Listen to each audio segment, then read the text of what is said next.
બાગેશ્વર ધામના ધીરેન્દ્ર શાસ્ત્રીનું યાત્રાધામ અંબાજી ખાતે ત્રિદિવસીય કાર્યક્રમ આયોજિત થનાર છે, જેની તૈયારીઓ ચાલી રહી છે. આગામી 15, 16 અને 17 ઓક્ટોબરના રોજ હનુમાન કથા અને શિવ આરાધનાનો કાર્યક્રમ છે. ઇસ્કોન ગ્રુપના ચેરમેન પ્રવીણભાઈ કોટકે કાર્યક્રમ અને તૈયારી લઈને માહિતી આપી હતી.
સનાતન ધર્મના વિશ્વવિખ્યાત એવા પરમ પૂજ્ય બાગેશ્વર ધામથી આચાર્ય ધીરેન્દ્ર કૃષ્ણ શાસ્ત્રીજી જે અહીંયા અંબાજીની અંદર આ ભવ્ય દિવ્ય દરબારનું આયોજન કરવામાં આવ્યું છે.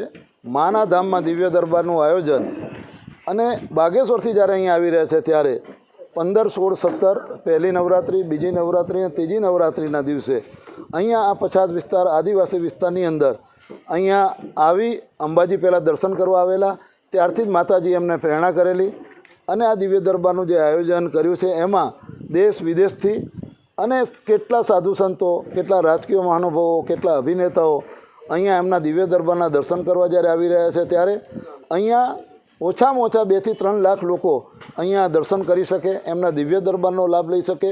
15 તારીખે હનુમાન કથા છે, બીજા દિવસે એમનો દિવ્ય દરબાર છે, ત્રીજા દિવસે હનુમાન કથાની અહીંયા પૂર્ણાવતી છે. એટલે આ 3 દિવસના આ બનાસકાંઠાના વિસ્તારની અંદર સૌથી મોટી શક્તિપીઠમાં અંબાના ધામની અંદર જ્યારે આ કથાનું આયોજન કરવામાં આવ્યું છે અને ઇસ્કોન ગ્રુપ દ્વારા એનું આયોજન કરવામાં આવ્યું છે, એટલે એનું અમને સૌભાગ્ય મળ્યું છે